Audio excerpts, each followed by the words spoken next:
como o Poplata, e são jogadores importantes para mim. Felipe, boa noite. Thiago Lima do GE, parabéns pela vitória. Obrigado. Eu queria te pedir, Felipe, você comentasse 2 jogadores especificamente, que foram o Everton Araújo, que ganhou a primeira chance com você, e o Michael, que entrou na vaga do Bruno Henrique e do De La Cruz, que são 2 jogadores que você não vai ter, né, no primeiro jogo da final. Então eu queria que você comentasse o que você achou dessa avaliação desses 2 jogadores hoje. Obrigado. Bom, Everton Araújo é um jogador que tem o maior talento que, para mim, um ser humano pode ter, que é a capacidade de aprender. É um cara extremamente disciplinado, focado. Você vai dar uma instrução, ele arregala o olho, quer aprender, ele quer absorver a todo momento. Fica fazendo complemento depois do treino. É um cara que tem a tendência de evoluir muito. É o maior, para mim, o maior talento, o maior dom que pode ter um ser humano é essa vontade, essa capacidade que o jogador tem de aprender. E hoje fez um grande jogo, controlou muito bem o meio, ele e o Eric.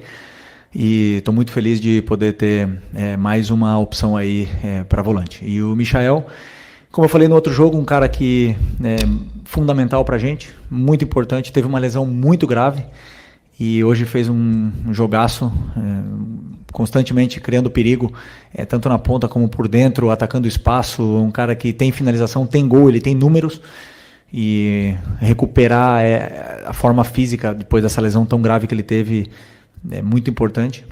E como eu falei, é um cara fundamental para mim no decorrer agora do campeonato.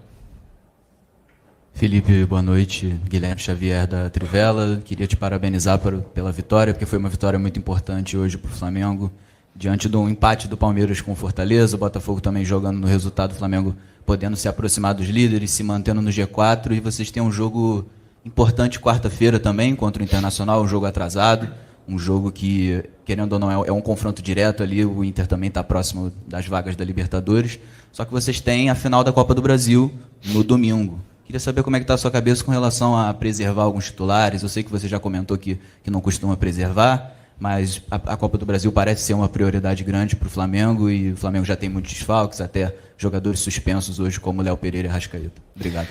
Pois é, uma boa pergunta, né? Temos esse jogo muito importante para a gente. O Inter é um time muito forte. A partir de amanhã vou começar a preparar esse jogo e estudar esse jogo. Desculpa, me perdi. Ok. Então, isso agora lembrei. É uma questão de nós estamos com um grupo muito enxuto. Praticamente não temos como preservar muita gente, porque somos os que somos. Temos muitos lesionados, lesões graves. Alguns já estão retornando, né? No caso do Cebolinha e do Luiz Araújo, já estão vendo a luz do fim do túnel. O Vinha e o Pedro vai ser mais de longa duração. O Nico também vai ser um pouco mais de tempo para ele recuperar bem dessa lesão dele. E o Alex, vamos ver como é que ele evolui durante a semana. Então já somos poucos, né? E para mim o que eu miro agora é esse jogo, né? Claro que a final está aí, a final é o jogo do ano, no quesito final, e todo mundo sabe a importância que tem esse título aqui, jogar na frente da nossa torcida, e preciso de todo mundo. Então, alguns vão jogar e outros vão descansar, mas sempre pensando em vencer do Inter, que é o mais importante. Boa noite, Felipe. Bruna Medeiros, do canal do Felipe Fontoura. Parabéns pela vitória. Lá no início, em uma das suas primeiras coletivas, você citou que o Flamengo iria sofrer muito, não muito, mas iria sofrer algumas oportunidades do adversário pelo seu estilo de jogo. Nos últimos 2 jogos no Maracanã, o Flamengo tomou 4 gols, 2 do Fluminense e 2 hoje. Queria saber se você já considera isso normal, assim, pela sua característica, ou ainda vê muitos pontos a melhorar na questão defensiva. Obrigada. Bom, como eu falei, sempre pressionar alto e propor com os 10 jogadores, você corre riscos. E é um risco que eu sei que eu vou correr, eu sei que vão existir erros. É claro que esses erros eles têm que ser corrigidos, treinados e melhorados. Mas eu sou consciente, eu sei que vão acontecer, né? E hoje foi um erro. Um erro que o próprio Léo e os 2 Léo sabem que aconteceu. Eu não preciso nem falar para eles, porque eles já sabem. Então, mas sempre com a confiança do treinador de que eles têm que fazer o que eu peço. E eles estão fazendo, né? Alguns momentos vão se criar desajustes na defesa e eu entendo esse risco. Agora, claro que eu não gosto de tomar gol, não quero tomar gol e vou fazer de tudo para corrigir durante a semana, treinar esse mesmo aspecto, né, da vigilância para poder ter a bola e com mais segurança. Aqui, boa noite, Felipe. Ângelo Furtado, Time Web Esporte. Felipe, você que teve a sua carreira no futebol internacional, segunda-feira, Vinícius Júnior pode ser, né, eleito aí o melhor jogador do mundo. Queria que você, com a sua experiência, deixasse um recado para ele. Como que você está vendo aí essa questão do melhor jogador do mundo, da escolha, né? Todo mundo sabe que vai ser ele, merecido, cara que conquistou tudo que conquistou sozinho, ninguém deu nada de presente para ele, e ele conseguiu sair do lugar onde ele foi criado para ser o melhor jogador do mundo e o melhor jogador do Real Madrid. É a única coisa, o recado que eu posso dar para ele é que ele não pare, que ele continue, que ele vá atrás de outra bola de ouro, que ele continue a ambição, porque não é fácil você tocar o céu e continuar lá, né? O mais difícil é você permanecer lá. Então ele tem que continuar com a mesma alegria que ele tem, que ele merece. Boa noite, Felipe. Natália Brasil, Damas do Esporte, Rádio Roquete Pinto. Parabéns pela vitória. Você tem falado, né, em muitas oportunidades que esse Flamengo é o Flamengo do Felipe Luiz, apesar das suas referências, né, de toda a experiência que você passou no futebol. Eu queria que você dissesse o que hoje nesse time já tem a cara do Felipe Luiz, já está do jeito redondinho que você quer, e o que ainda falta corrigir e vai ser aí ao longo das próximas partidas. Eu acho que eles assimilaram bem a ideia, assimilaram bem, estão fazendo tudo que eu estou pedindo, né? Depois, a parte técnica é do jogador, a parte mental a ser mais, sei lá, frio e calculista. Isso depende dos jogadores, mas a parte estratégica, a pressão alta que eu quero fazer, a parte da maneira de defender, a maneira que eu tenho de atacar, hoje se viu tudo, praticamente o que eu peço para os jogadores fazerem, eles entendem muito bem. E as peças se encaixam. Claro que depende do lateral que joga, do volante que joga, eu tenho que adaptar alguma situação ou outra, mas o meu modelo de jogo eu já deixei bem claro que é como sempre pressionar alto e propor jogo o máximo possível. Só que muitas vezes jogamos contra adversários que quebram a nossa pressão e nos empurram, ou que sabem pressionar e não deixam a gente ficar na área como a gente ficou hoje, na área do Juventude. Então, cada jogo é um jogo, mas basicamente o meu modelo de jogo está sendo visto nesses jogos. Oi, Felipe, Sérgio Lobo aqui.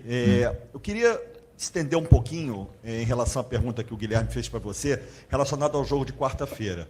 Você já falou do encurtamento do elenco, né? Está enxuto demais para os jogadores que você vai contar lá em Porto Alegre. Arrascaeta e Léo Pereira você também já não vai contar, os dois levaram o terceiro cartão amarelo. O que você está pensando em relação ao Campeonato Brasileiro especificamente? Porque a gente não sabe o que vai acontecer, obviamente, né? O Flamengo vai lutar pelo título da Copa do Brasil, mas não se sabe o que vai acontecer. E eu estou olhando aqui a tabela, independentemente dos resultados que ainda estão correndo, tem jogos em andamento, se o Flamengo vencer o Internacional, ele pula para terceiro lugar. O que você está pensando especificamente relacionado ao brasileiro? Em ganhar do Internacional. A única coisa que eu penso, preparar muito bem o jogo, preparar todas as soluções para os jogadores que eles possam ter de dificuldade durante o jogo, como a gente vai atacar, como a gente vai defender, e ganhar do Internacional. É a única coisa. E eu não só estou dizendo isso, eu faço isso. E eu peço para eles fazerem isso também. Não adianta nada olhar a tabela. Só tudo depende de ganhar do Internacional. Já é muito um dia de cada vez aqui no Flamengo, é intenso. Então é importante sempre olhar o próximo objetivo perto. Felipe, Isaac Andrade, Flavóis. Felipe, eu tive algumas oportunidades de entrevistar como jogador e agora como treinador. Uma das questões que mudou um pouco é que nas entrevistas das coletivas aqui como treinador você tem assim vindo com bastante emoção, né? Bastante emoção na veia. Você vem assim, ainda parece que está no ritmo do jogo. E a gente sabe que a emoção é um dos fatores decisivos também, que inclusive influenciam diretamente na técnica, na tática, faz com que os jogadores avancem. Essa emoção do Felipe Luiz, essa tua forte emoção, como é que você transforma isso em incentivo para que os jogadores possam vir para cima e ganhar, como possivelmente aconteceu hoje no intervalo de jogo, de um primeiro tempo mais sonolento, vamos colocar assim, mais estudado, para um segundo tempo mais vibrante, onde o Flamengo parece que despertou e veio para cima com tudo? Bom, primeiro sobre a pressão, eu amo viver sob pressão. É o que me motiva, o que me gera essa paixão toda que eu tenho é agora, para mim, falar com vocês aqui, é pressão. E eu me sinto confortável nesse momento. Então, estou mais vivo do que nunca, né? Quando eu não tenho isso, quando eu estou de férias muito tempo, aí é quando eu me preocupo, né? Quando eu tenho isso aqui, essa cobrança, e me exigir ao máximo e aprender, e tá toda hora tendo que evoluir, aprendendo, inclusive falar como treinador numa coletiva, tudo isso aqui me desafia muito e me faz evoluir como ser humano e como técnico, né? Não concordo contigo que o primeiro tempo foi um primeiro tempo sonolento, não concordo. Eu acredito que, aliás, eu não tenho nenhuma dúvida que não é fácil, nunca foi nem nunca vai ser fácil atacar uma linha de 5 com 4 e 1. Não existe. E a gente viu o Botafogo Criciúma, nós vimos o Manchester City hoje.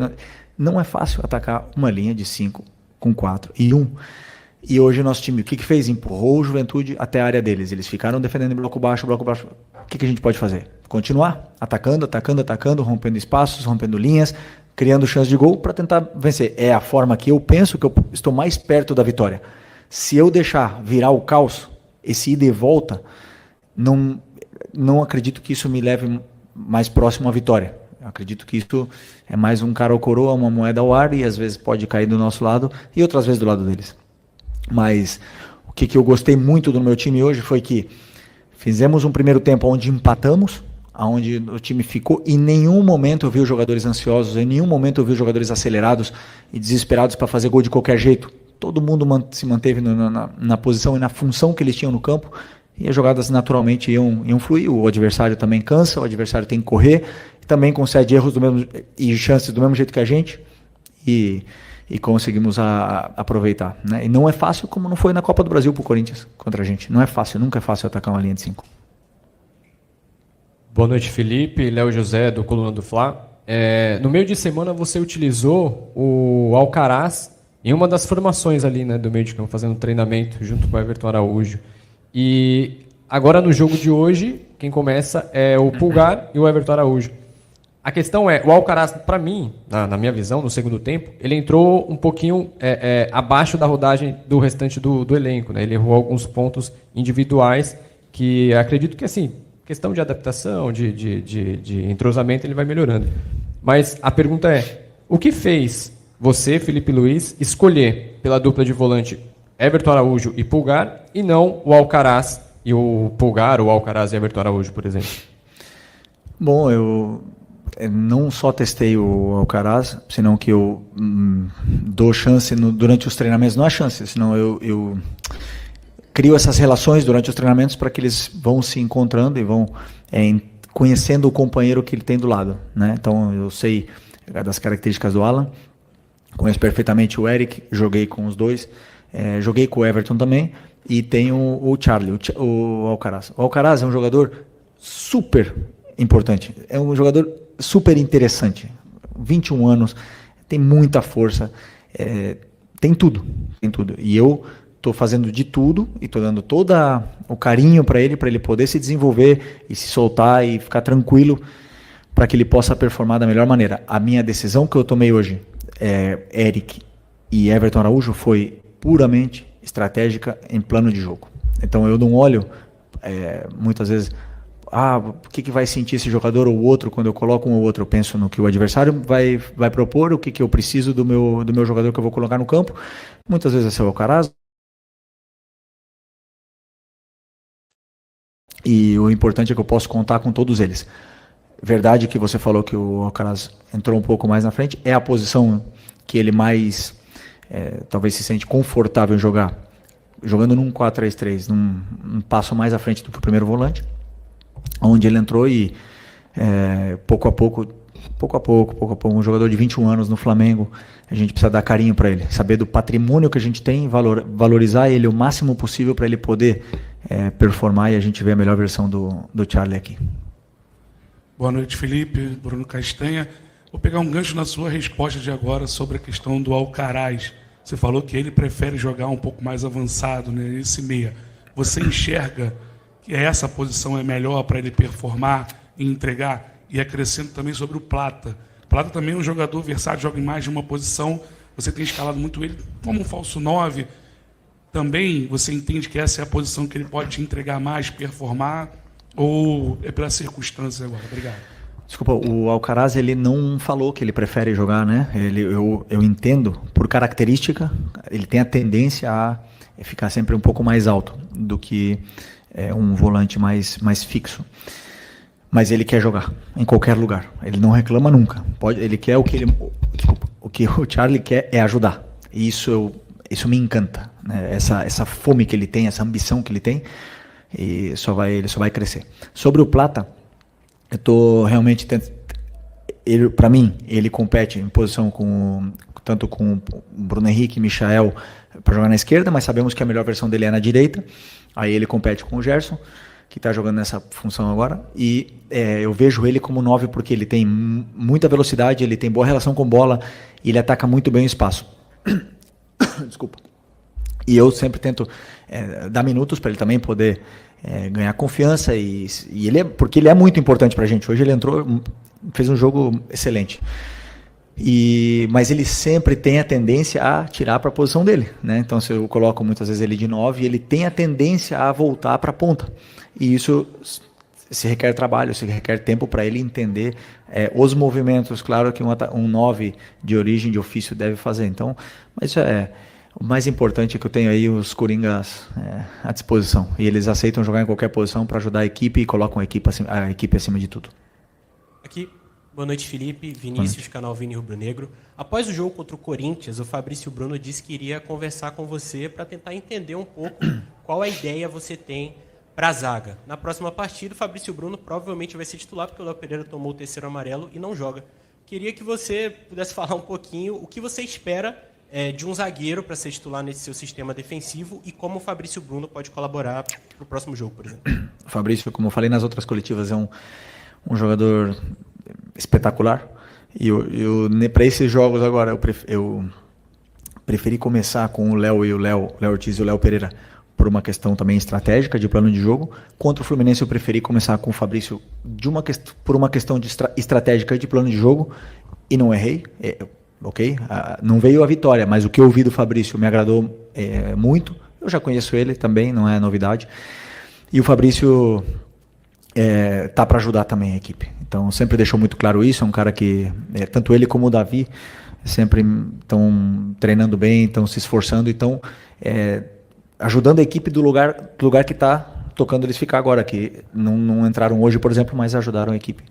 E provavelmente no próximo jogo, como você falou, o Fabrício pode jogar e talvez o Davi também. Então são jogadores muito importantes para mim e já entenderam perfeitamente como eu quero jogar e pouco a pouco eles vão tendo minutos, como eu falei, eu preciso de todo mundo. O Fabrício entrou contra o Corinthians e foi um dos melhores em campo. Então é muito bom ser técnico e poder olhar para o banco de reservas e ter soluções, né? Mesmo que muitos não estejam na máxima felicidade, porque eu prefiro isso, que o jogador se revolte de ficar no banco. Prefiro que ele fique brabo, mas depois renda do jeito que o Fabrício rendeu, porque, como eu falei, o Fabrício também é outro cara, um homem, e sempre bota o Flamengo em primeiro lugar. Aqui, Felipe, boa noite. Marcos Martinho, do canal da QSRN. Felipe, eu queria um pouco mais sobre a sua análise defensiva do Flamengo no jogo de hoje, porque da mesma forma que o Flamengo roubou algumas bolas no campo ofensivo, inclusive uma delas resultou no nosso primeiro gol, o Flamengo também sofreu um pouco com os lançamentos em profundidade nas costas da linha defensiva. Queria te perguntar se esses erros, né, de posicionamento, às vezes, de decisão equivocada entre pressionar o portador ou não, que também aconteceu um pouco contra o Fluminense, a derrota. Queria te perguntar se esses erros te preocupam para os próximos jogos e, sobretudo, para a final contra o Atlético Mineiro, uma equipe que sai construindo baixo também. Só uma pergunta. Quantos chutes o Juventude... Vocês têm os dados ou não? 3. Os 2 gols e mais uma. Então, assim, não sofremos muito, né? Pressionamos e a maioria das vezes conseguimos recuperar a posse, ou pelo menos não deixar o adversário criar. Algumas delas eles saíram, né? Esse não foi o problema. O problema é quando nós temos a bola E foi como na transição, né? Quando passa de atacar a defender, onde foi que a nossa vigilância não estava ajustada e acabaram aproveitando essa oportunidade. Como eu falei para você, eles já sabem, eles mesmos já quando acontece um erro e eles já sabem o que tem que fazer, eles mesmos levantam a mão, mas o treinador apoia, né? E sabe que eles vão cometer erros. E a única coisa, vamos ver, vamos trabalhar para não voltar a repetir, porque com certeza os adversários estão estudando a gente, também vão tentar aproveitar esse tipo de lance. Eles precisam estar o mais alerta possível para poder não cometer erros na vigilância defensiva. Professor, última pergunta aqui da coletiva. Beleza. Felipe Mauro Santana, do canal Mauro Santana. Com a ausência do Alexandro, afastado com as dores na parte posterior da coxa, o Ayrton Lucas voltou a ter uma oportunidade como titular. Ele, inclusive, tem uma atuação destacada na vitória sobre o Bahia, em Salvador, mas encontrou dificuldade contra o Fluminense e hoje também apresentou um pouco de dificuldade ao longo da partida. Te preocupa de alguma forma isso? Como é que você faz essa avaliação e de que forma tentar ajudar o Ayrton Lucas a poder performar em alto estilo? Você que sempre fez questão de elogiá-lo, inclusive enquanto ainda era jogador. E elogio o Ayrton hoje de novo. Para mim fez um grande jogo, errou alguns passes, normal. Tomou algumas decisões erradas com a bola, normal. O que me incomoda um pouco é que nós temos um jogador que estava na seleção, porque pode estar numa pré-lista, não sei se está agora ou não estava, mas sei que foi convocado recentemente, até mesmo com o Dorival. Um jogador que tem um futuro tremendo e é um patrimônio do clube. E a gente mesmo, nós mesmos, da torcida, colocamos em xeque um patrimônio que está aqui, nosso. Um jogador que nos deu uma Libertadores, que nos ajudou a dar uma Libertadores, que ele foi crucial. Quando eu me machuquei, ele entrou e foi crucial naquela final. Então, assim, a única coisa é apoiem o Ayrton Lucas, porque ele é muito importante pra gente. E ele é um cara que, com a confiança da torcida, porque ele é muito bom, ele vai ser cada vez melhor. Entendeu? E eu acho que quando ele erra e vem essa cobrança e se escuta esse barulhinho da torcida, isso incomoda qualquer um. Então, da minha parte, ele tem que estar totalmente tranquilo que e ele sabe disso, que eu adoro ele, adoro o futebol dele, confio muito nele, e ele vai errar e vai jogar mal como qualquer outro. Mas a única coisa que eu peço é que cuidemos dos nossos, dos que estão aqui. Depois, ano que vem, se eles não estiverem mais aqui, se estiverem em outro lugar, aí podem vaiar e xingar à vontade. Mas enquanto eles estão aqui, eles são os nossos, vamos até a morte com eles. A gente precisa do Ayrton, precisamos do Wesley, do Varela, do Alexandro, do Vinha, de todos eles. Eu preciso deles. Sem eles, o que eu faço? Eu não posso mais jogar, infelizmente, né? Não posso. Então, se eu pudesse jogar, mas... Então, como eu não posso mais jogar, por favor, apoiem, porque hoje o Ayrton fez um grande jogo. Defensivamente, ele solucionou muitos problemas da defesa. No ataque, ele é muito perigoso. Ele cria dificuldade sempre para o lateral do adversário. É um cara que incansável, então fica aqui só meu recado aí para que a gente cuide do nosso patrimônio do clube. Ok? Muito obrigado, professor Felipe Luiz.